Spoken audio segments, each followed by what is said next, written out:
Continua pensando sobre isso. Quero convidar você a abrir a sua Bíblia no livro de Efésios, no capítulo 2. Nós vamos ler os versos de 1 a 7. Efésios 2, de 1 a 7. O texto de Efésios, ou essa passagem, ela vai até o 10. E se você lembra bem, o 8 é aquele, pela graça sois salvos por meio da fé. E normalmente acontece o seguinte, quando nós temos um texto muito famoso, muito conhecido como é esse, ele normalmente puxa todos os outros, né? Então a nossa atenção fica nele. Então nós iremos propositalmente parar no verso 7, para a gente entender o que o apóstolo Paulo estava falando antes desse texto, no qual a conclusão é o 8, que é o pela graça sois salvos, tá bom? Vamos começar do 1 e vamos até o 7, falando sobre a bondade de Deus que nos alcançou, qual era a condição que nós estávamos longe do Senhor e o que Ele fez.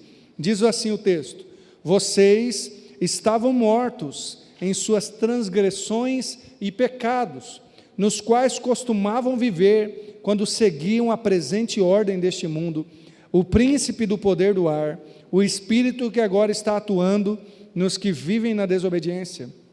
Anteriormente, todos nós também vivíamos entre eles, satisfazendo as vontades da nossa carne, seguindo os seus desejos e pensamentos. Como os outros, éramos por natureza merecedores da ira.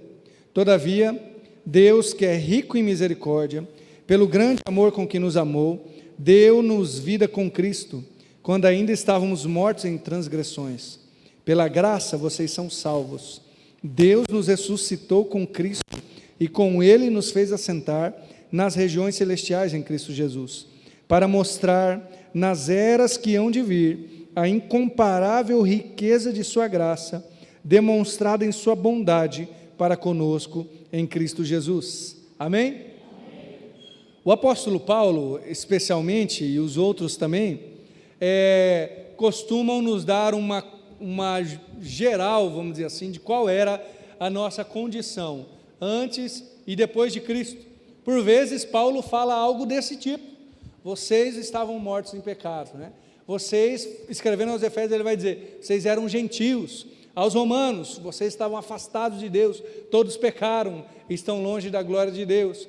É importante a gente perceber onde nós estávamos, até porque, talvez você já tenha passado por isso, você ajudou alguém e esta pessoa depois foi ingrata para você. Você ajudou alguém quando a pessoa mais precisava, e aí depois que ela saiu da situação, ela diz assim para você: eu nem pedi ajuda. Já aconteceu com você?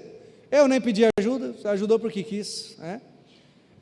Por quê? Porque o reconhecer a sua condição faz parte de entender a graça que veio sobre você.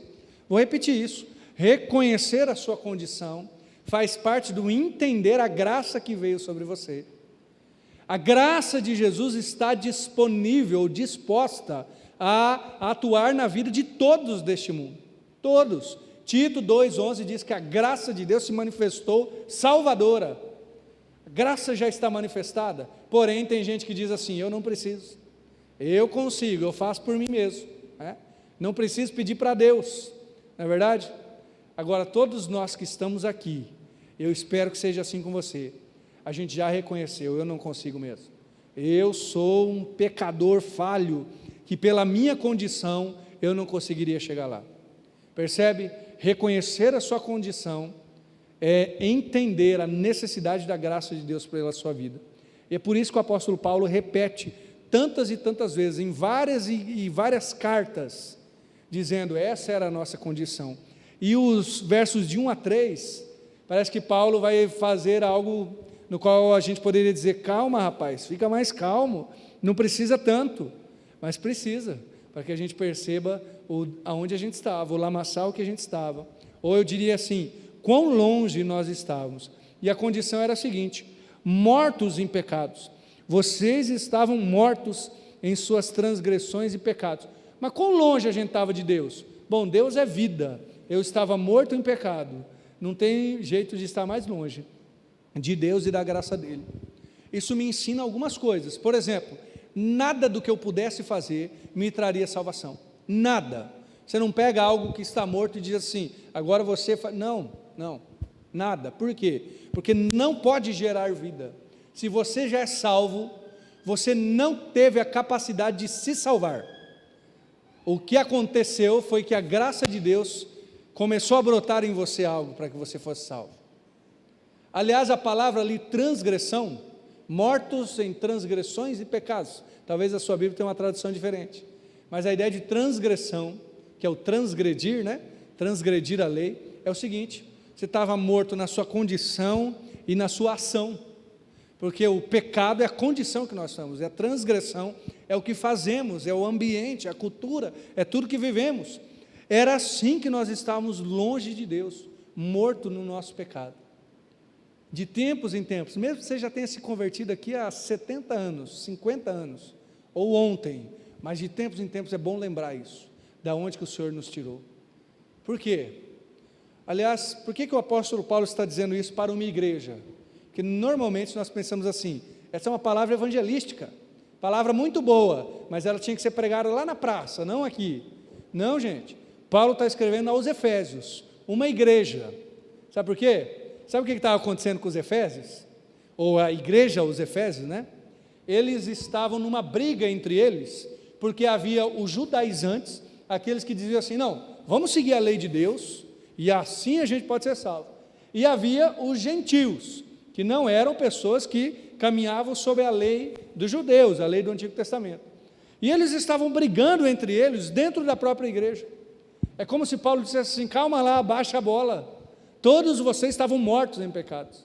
Percebe?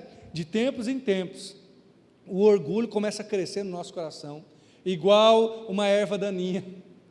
E aí você começa a servir a Deus, você começa a pensar assim, peraí, eu não estava tão assim no pecado, também não era assim, né? Não, é bom lembrar isso, para eu lembrar da graça que eu precisei, e da graça que eu preciso para estar salvo.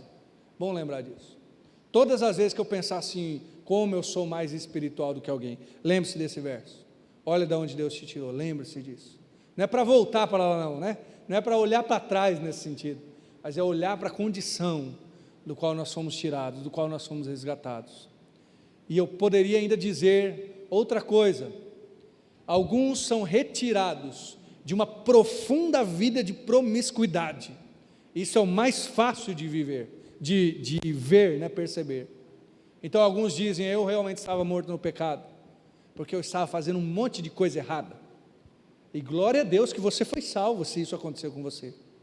Esse é o filho mais novo, lembra da parábola do filho pródigo? Este é o filho pródigo de fato, que pega a herança do pai, vai embora, gasta faz farra, e está lá depois comendo a bolota dos porcos. Este estava no erro, todo mundo conseguia enxergar, ele estava lá na lama, quem que não ia ver? Mas tem um outro filho da parábola que está perdido também. Quem que é? O filho mais velho. Você lembra da parábola? Quando volta o filho pródigo, o pai abraça ele, faz festa, o filho mais velho fica fora de casa, mas que você recebeu isso aí? E o término da parábola é Jesus dizendo que o pai convida o filho mais velho, filho, entra em casa, né? Seu irmão estava morto e reviveu, porque o mais velho também está perdido, ainda que seja dentro de casa, ainda que seja fazendo tudo isso. Portanto, vale para a gente lembrar, especialmente se você é filho de crente, foi criado na igreja, tudo certinho, nunca fez o que esse povo do mundão fez, você estava tão perdido quanto os outros, tão perdido, porque um estava perdido no seu pecado da promiscuidade, vamos dizer assim, e o outro estava perdido no seu orgulho religioso. Todos nós precisamos ser salvos, todos nós estávamos mortos em pecado, e salvação só vem nesse reconhecimento, Senhor, eu preciso do Senhor. Eu já citei essa frase que eu acho maravilhosa, né? Do Billy Graham, Deus não tem netos, não, Deus só tem filhos. Então, mesmo que eu tenha sido criado pelos meus pais crentes, inclusive da Igreja Batista, teve um momento em que eu tive que reconhecer, Senhor, eu preciso ser salvo pela graça do Senhor. Esse é o quão longe a gente estava, quão longe. Tem um hino antigo do nosso cantor cristão que diz, tão perto do reino, mas sem salvação. Faz tempo que eu ouvi esse a última vez, talvez você conheça, tão perto do reino, mas sem salvação. Talvez seja aquele que faz tudo tão certo, mas que ainda não foi alcançado, ou não se abriu para ser alcançado pela graça de Jesus. A boa notícia, eu já estou me adiantando aqui, estou dando um spoiler aqui, a boa notícia é que não há, tão longe que você esteja, que a graça de Deus não possa te alcançar. Vamos continuar pensando nessa condição. Paulo vai dizer assim: vocês estavam mortos, e o verso 2, nos quais costumavam viver quando seguiam a presente ordem deste mundo, e o príncipe do poder do ar, o espírito que agora está atuando nos que vivem na desobediência.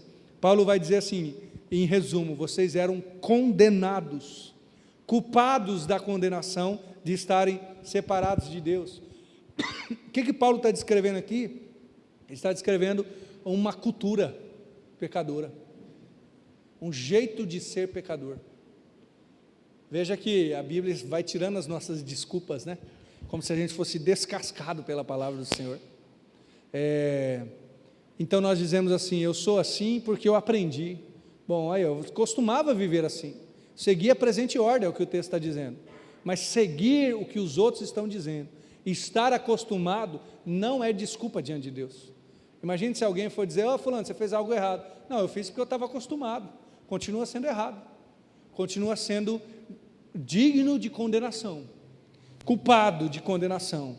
Paulo ainda vai dizer que nós, nessa culpa, vivíamos entre eles, entre os que viviam na desobediência, satisfazendo as vontades da nossa carne, seguindo desejos e pensamentos. Ele vai continuar nessa, quão longe a gente estava, que era o seguinte: nós vivíamos servos do pecado, e para satisfazer a nossa vontade, satisfazer o nosso eu, por isso éramos merecedores da ira, por natureza, porque nascemos assim, nós estávamos longe de Deus. Vamos fazer esse teste, Repara nas pessoas do mundo, e aí você vai ver, talvez fica mais fácil olhar no outro para depois reconhecer em você. Obrigado, meu irmão. As pessoas do mundo estão fazendo os seus próprios desejos, é aquilo que eu quero, e é tão interessante como pegou tão fácil o discurso do faça o que te faz feliz, Pessoas mudam o jeito que são, pessoas saem de suas casas, mudam a sua estrutura de vida, porque ela diz assim: eu tenho que seguir os meus desejos. Talvez não diga com essas palavras, mas viva assim: eu tenho que seguir os meus desejos, fazer o que me faz feliz, fazer o que eu quero. Mas esses desejos é o que Paulo está dizendo, o escritor da carta: esses são os desejos da nossa carne, e os desejos da nossa carne, eles sempre nos escravizam, sempre nos escravizam. Não tem uma pessoa neste mundo, vou usar isso como exemplo, que seja viciada em algo, que não tenha começado o vício achando que estava sendo livre. Não é verdade? Pergunte para qualquer pessoa que está presa, por exemplo, no mundo das drogas. Vai lá, faz uma entrevista com essa pessoa. Fulano, quando você começou, você achou que você ia chegar aqui? Não, achei que eu estava me libertando. Normalmente é isso. Estou me libertando da minha família que me prende. Percebe? Fazer só os nossos desejos não é liberdade, é ser conduzido a uma prisão. Era assim que nós estávamos. E por que é importante dizer isso? É meio ruim, de ouvir, porque de tempos em tempos é importante lembrar aonde a graça de Deus nos alcançou, aonde nós estávamos e a graça chegou. Bom, aí vem a boa notícia, e a boa notícia reside em Deus, começa nele para chegar até nós. Dos versos 5 ao 7, eu estou pensando apenas nesse texto, dos versos 5 ao 7, fala do que aconteceu conosco. Ele nos deu vida, Ele nos ressuscitou, mas a diferença está no verso 4, pode colocar para a gente. Nós estávamos nesse pecado, nós estávamos nessa condição, em você e eu só havia morte, só havia transgressão, seguimos o curso deste mundo, a cultura deste mundo, éramos bem brasileiros talvez, e toda e qualquer cultura pode ter o seu pecado de fato, mais característico, mas aí no meio da história, e é isso que muda a história da igreja dos Efésios, e isso que muda a sua história, todavia, mas porém, entretanto, todavia, isso é uma conjunção que faz uma mudança, agora a coisa mudou, Deus que é rico em misericórdia, quem está no meio dessa história aí? Deus, irmãos, Deus. Se você está tão longe de uma vida transformada, ou talvez já tenha estado, tão longe da vida para o qual você foi criado, só tem um que pode te alcançar, que é alguém que é rico em misericórdia, que é poderoso, que é bondoso. E se você olhar de novo na sua história, você percebe isso. Foi Deus que me alcançou. Não havia o que eu pudesse fazer para ser transformado. Ou talvez eu já fazia tudo tão bem feito, mas estava perdido em mim mesmo, tal como aquele filho mais velho da parábola. No meio da história, há Deus, e Deus transforma a nossa história.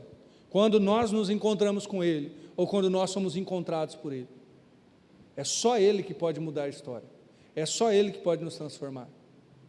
E eu não tenho como frisar demais isso, repetir demais. E se for só esta palavra que você lembrar, já é suficiente. O apóstolo Paulo coloca Deus no meio, para dizer, agora rompeu o que vinha antes e o que vinha depois.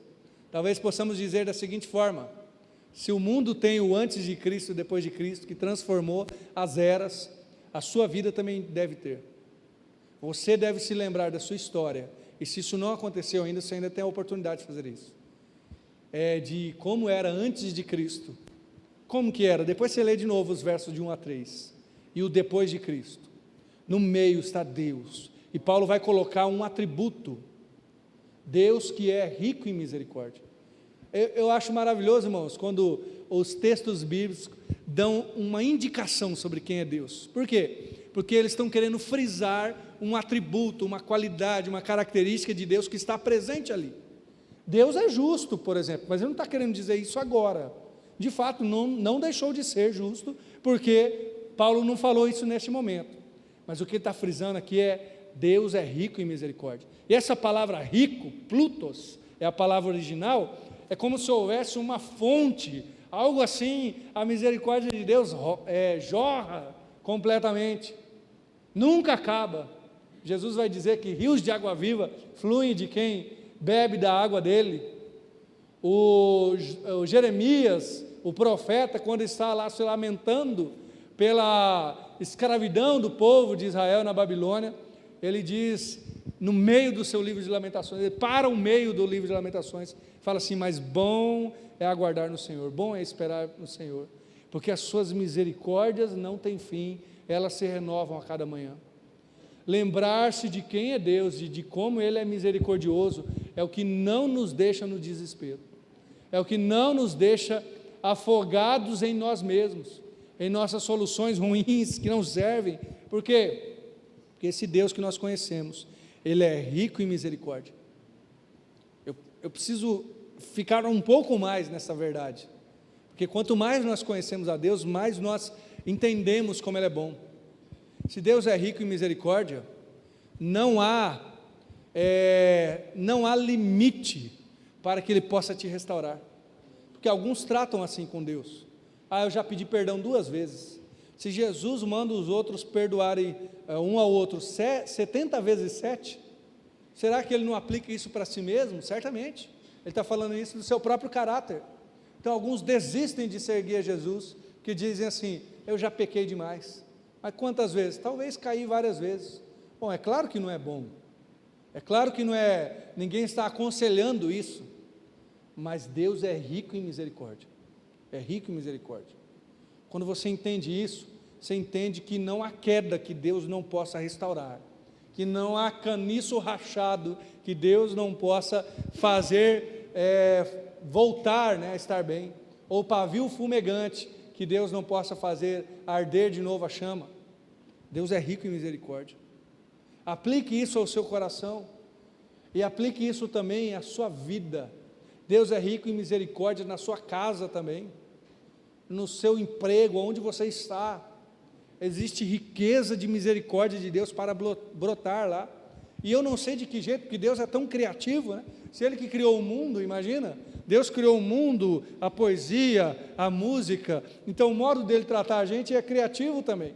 Então às vezes nós falamos assim: Senhor, o Senhor vai ter misericórdia quando isso acontecer. Não, Deus pode usar da misericórdia dele de diferentes formas, mas saia com essa expectativa. Ele pode me perdoar, pode me restaurar, pode me trazer de volta. E Ele também pode fazer isso na minha casa. Deus pode fazer isso na minha família. Deus pode fazer isso com as pessoas que estão mais longe dEle. É só eu olhar para mim mesmo e ver o que aconteceu. Não é verdade? É só você fazer isso com você também. Olha onde eu estava, Senhor. E o Senhor foi rico em misericórdia. Irmão, aplique isso para você. Aplique isso onde você está. Sabe por quê? Porque nós temos a tendência, por isso que eu estou me demorando nisso, nós temos a tendência de olhar para as coisas da nossa vida e treinar, enxergar isso sem misericórdia. Não é verdade? A gente olha para alguém na rua e fala assim, alguém talvez preso num vício e fala assim, fulano nunca mais vai se libertar. Bom, nós já estamos dando um veredito para ele. Mas olhe para o fulano que nunca mais vai se libertar e fala assim, Deus é rico em misericórdia.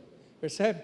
Você está treinando o seu olhar a partir de quem Deus é, e não do fulano que está assim.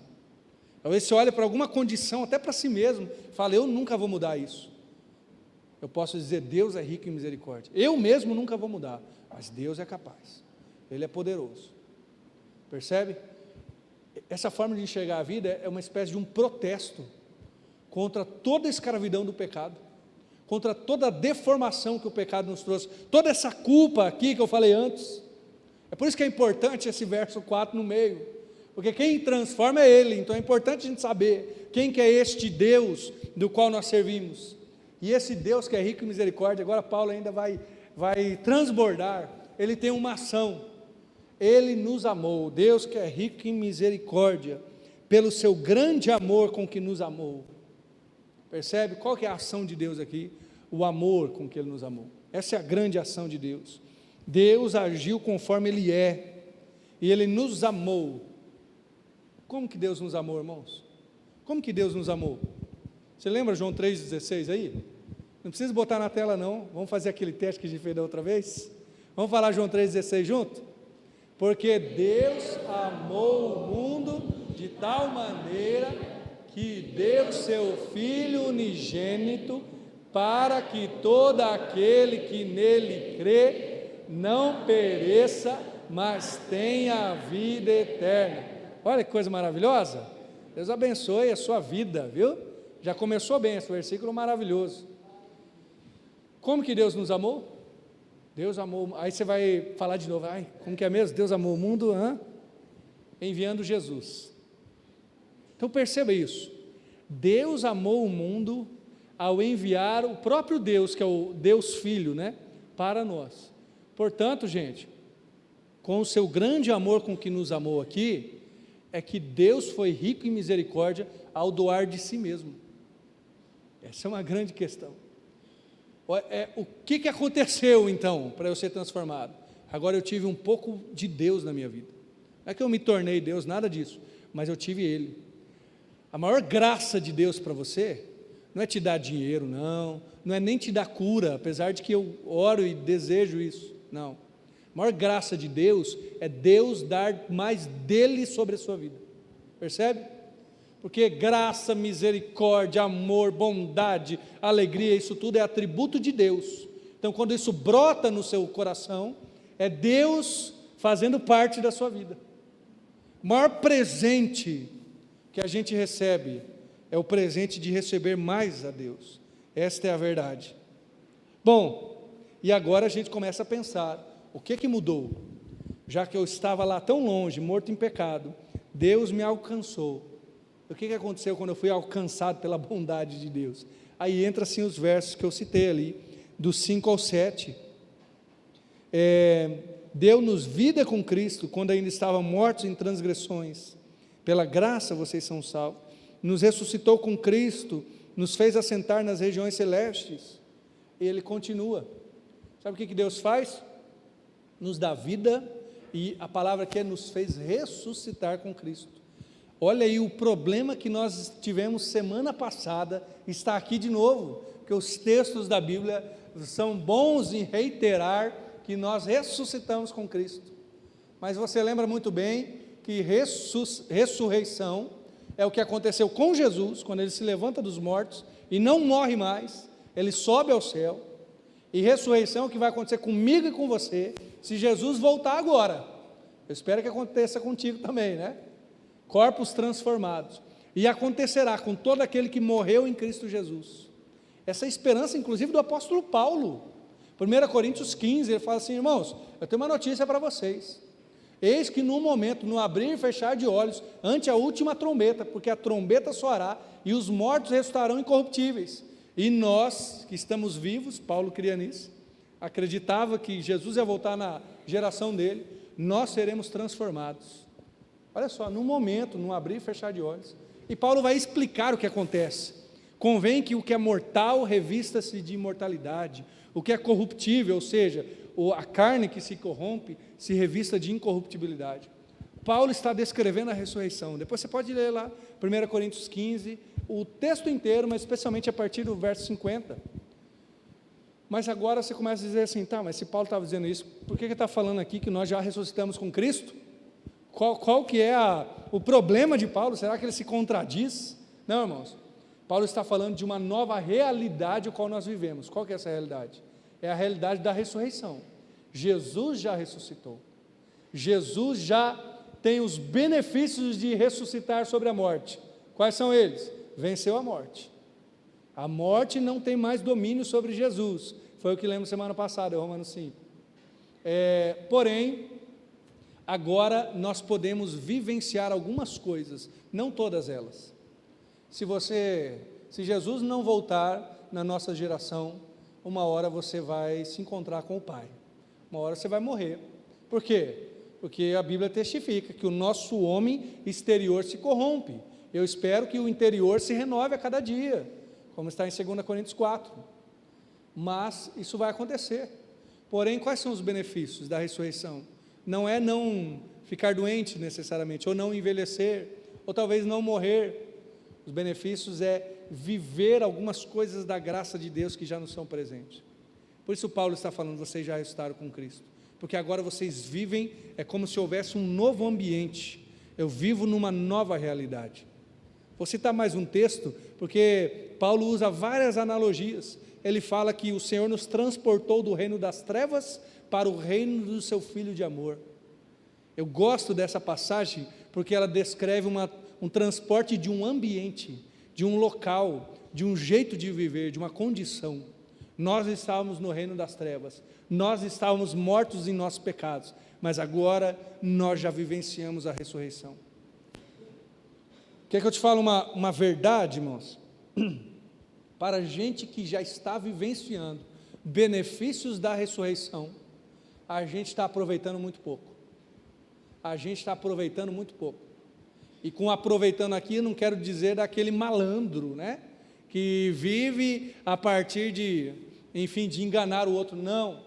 Existe tanta coisa de Deus, tanta coisa dos céus, para a gente vivenciar, e nós ficamos apequenados, ensimesmados, olhando para o nosso umbigo, como a igreja dos Efésios. Olha, é do meu jeito, não é do seu jeito, é assim, não. Aí Paulo vai dizer: gente, vocês já ressuscitaram com Cristo, já ressuscitaram com Cristo. Imagine você chegar numa casa assim, cheia de ouro, tipo a sua, sabe, uma casa assim maravilhosa, cheia de coisas grandiosas, fantásticas. Aí tem duas pessoas lá, brigando por uma nota de R$2. Eu falaria de R$1, mas a de R$1 hoje talvez esteja valendo até mais do que a de R$2, né, por ser já de colecionador. Então, duas pessoas lá brigando por uma nota de R$2. Aí você vai olhar para essas duas pessoas e fala: gente do céu, que miséria, né? Por favor, eu que sou pobre e já não sou tanto assim. Parece a gente ressuscitado em Cristo, tendo a vida de Cristo, vivendo no ambiente da ressurreição, metido em picuinha, pensando em coisas baixas, coisas aqui da terra, achando que o que vale é o meu umbigo, é o eu. Isso é brigar por R$2, estando na casa milionária, seja lá o que for. Bom, eu tenho um exemplo melhor, que é o do C.S. Lewis. Ele diz o seguinte, que é como se nós fôssemos uma criança que morasse perto da praia. Pense aí que você é uma criança que mora lá no Rio de Janeiro, aquelas praias maravilhosas, mas aquela criança não conhece nenhuma praia, ela está lá brincando numa lama, numa poça de lama, choveu, fez a poça, ela começa a brincar. Qualquer pessoa chegaria para essa criança e falaria: filho, vai lá na praia, olha lá o Cristo Redentor, seja lá o que for, pão de açúcar, aquilo lá é bonito. Parece eu e você, no ambiente da ressurreição, vivendo ainda o ambiente da morte. Efésios, é importante que esteja neste livro também, porque faz parte do contexto dessa igreja. O apóstolo Paulo vai dizer a eles: olha, vocês já ressuscitaram com Cristo, então vivam como se já ressuscitaram. Desperta tu que dormes e levanta-te dentre os mortos, é o que Paulo vai dizer, e Cristo te esclarecerá. É o Efésios 5, verso 14. Por que isso? Também um grande teólogo e conhecedor das Escrituras, chamado Russell Shedd, certa vez explicou o seguinte, que existem 3 tipos de vida espiritual. Quem está morto espiritualmente, que é a pessoa que não está salvo. Quem está vivo, que é a pessoa que já renasceu em Jesus. Aí você pensa assim, está morto, vivo, qual que é o terceiro, né? Já foi tudo. E aí ele diz, usando esse texto, Efésios 5,14, existe aquele que dorme. E quem dorme é quem está vivo, mas se você olhar para a pessoa dormindo, você poderia até confundir. Não, esse está morto. Portanto, há pessoas que estão vivas espiritualmente, mas se comportam como se estivessem mortas espiritualmente. Não é verdade, gente? Você já não conversou com alguém do mundo que falou assim: eu ser crente igual aquele fulano? Ele é pior do que os outros. Não é verdade? Está vivo. Pode ser que esteja salvo, mas se comporta como se estivesse dormindo. Ou como se estivesse morto, né? Está dormindo. Aí Paulo vai dizer: desperta tu que dormes. Levanta-te dentre os mortos. Este é o chamado. O Russell Shedd diz ele que é como se fosse uma cova aberta, que alguém olha e fala assim: eu acho que eu vou dormir aqui. Um local bom, né? Não tem ninguém, calminho, e dorme. Só falta alguém pegar a pá e jogar sobre ele, né? Então qualquer que olhe, ache que não está dormindo, que já está morto. Talvez seja assim na nossa vida espiritual. Por que é importante lembrar isso? Porque nós já ressuscitamos com Cristo. Nós já temos a casa cheia de bens, nós já temos a praia, enfim, seja lá qual for a ilustração, nós já somos participantes da ressurreição de Jesus. E com isso, ele vai dizer, e eis aqui uma grande questão, ele vai dizer que nós nos tornamos testemunhas da bondade de Deus.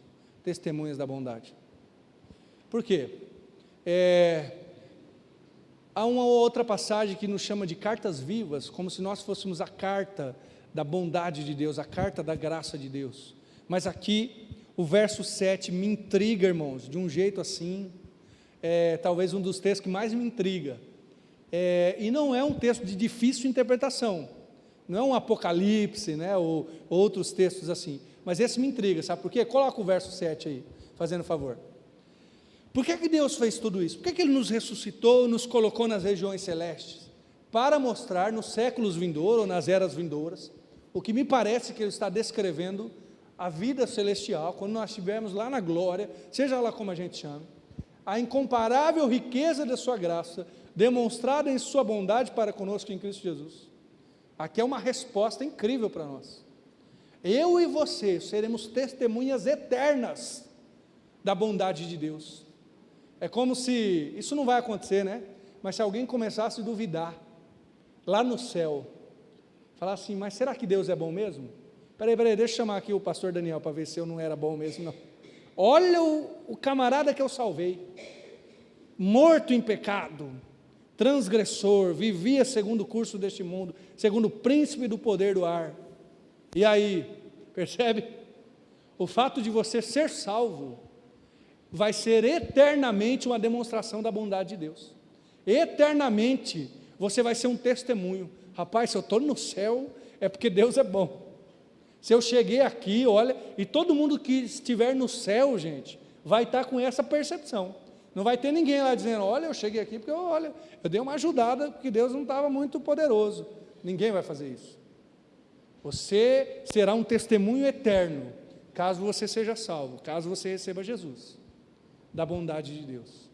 Senão você será um testemunho eterno da justiça dele, porque é isso que acontecerá no inferno.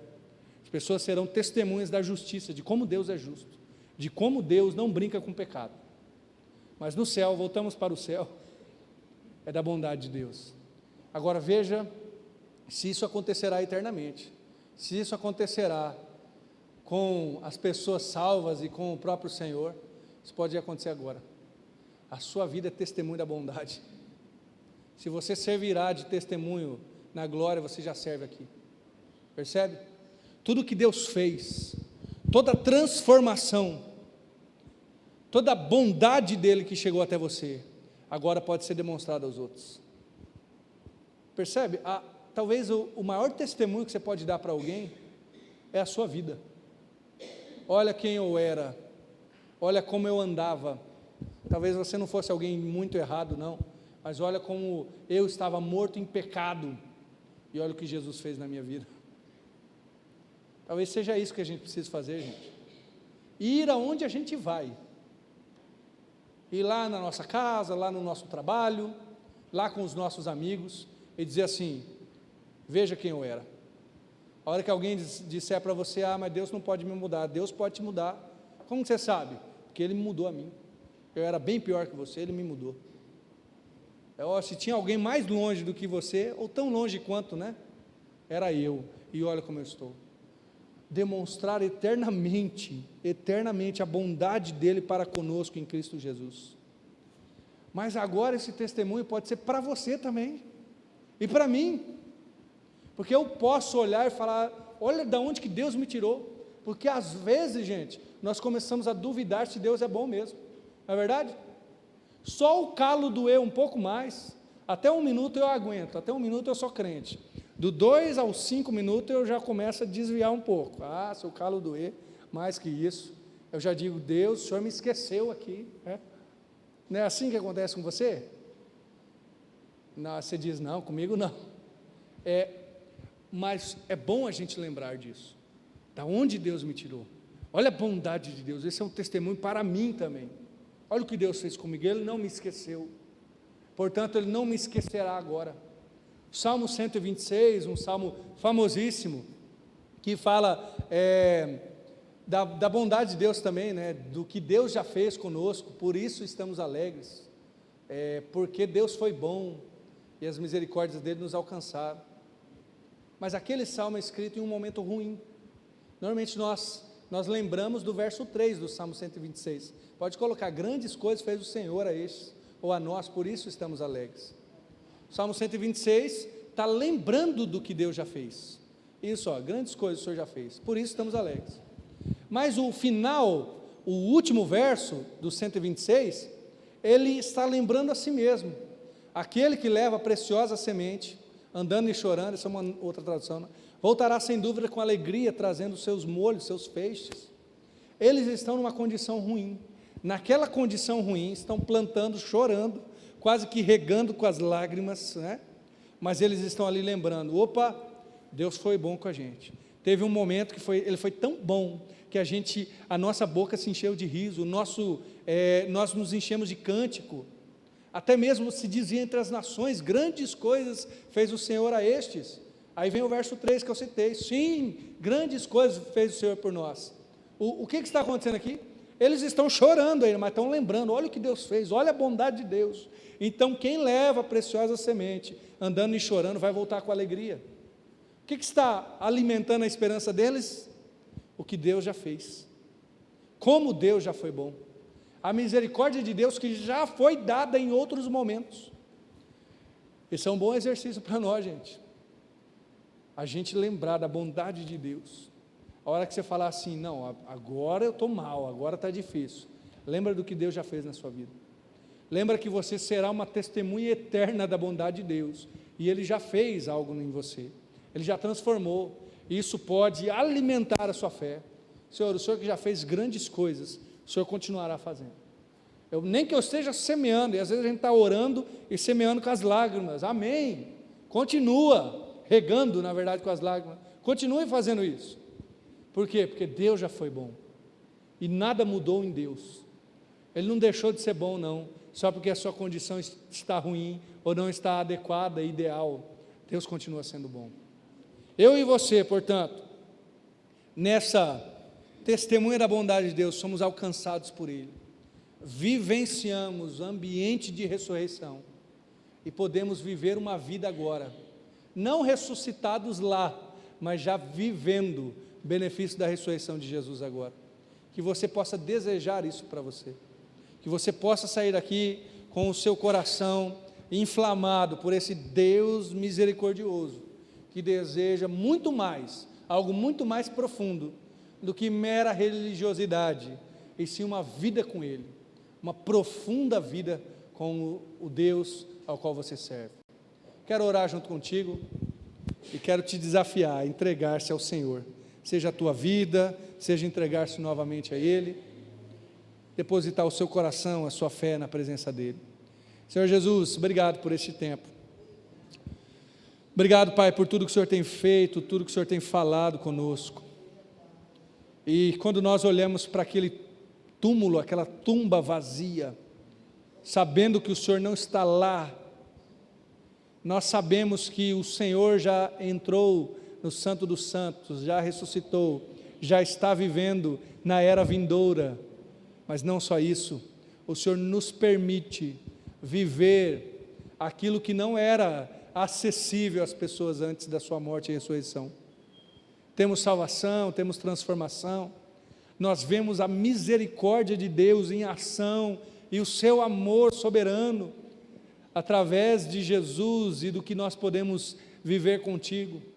Então, Senhor, não nos deixe olhar para o lado, não nos deixe nos atentar para outra coisa que não seja a bondade e a misericórdia do Senhor. Nós queremos aqui, Senhor, fazer esse exercício de fé, olhar para como o Senhor tem sido bom, ainda que a gente esteja como salmista, andando e chorando, mas lembrando da bondade do Senhor. O Senhor foi bom a nos salvar, a nos resgatar de um lamaçal de pecado. Essa era a nossa condição, eternamente condenados, e podemos ser eternamente salvos por causa da Tua bondade e da Tua misericórdia. Estávamos longe do Senhor, mas aí o Senhor entrou na história e mudou toda a condição. O Senhor já fez tantas coisas, a comida que comemos hoje, o pão que foi dado a nós hoje, é misericórdia e graça do Senhor.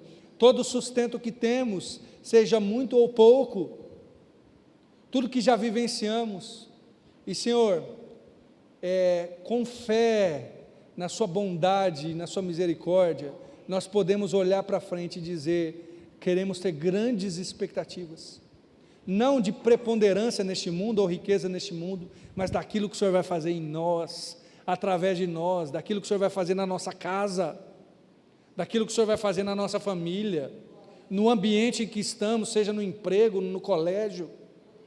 Senhor, nós temos altas expectativas, porque o nosso Deus é profundamente misericordioso, que a Tua graça e misericórdia alcance aonde nós não alcançamos. O único alcance que nós estamos tendo aqui é interceder, mas que ela alcance, Senhor, que possamos ver, tem misericórdia, Senhor, que possamos ver com os nossos olhos, pessoas se rendendo ao Senhor, gente que nós amamos, libertas de pecado, de vício, de maldade, de engano, talvez até mesmo nós, se estivermos em algo assim, para a honra e glória do Senhor. O Senhor é bom, continua sendo bom, não nos deixe esquecer isso, Pai. Oramos em nome de Jesus, amém.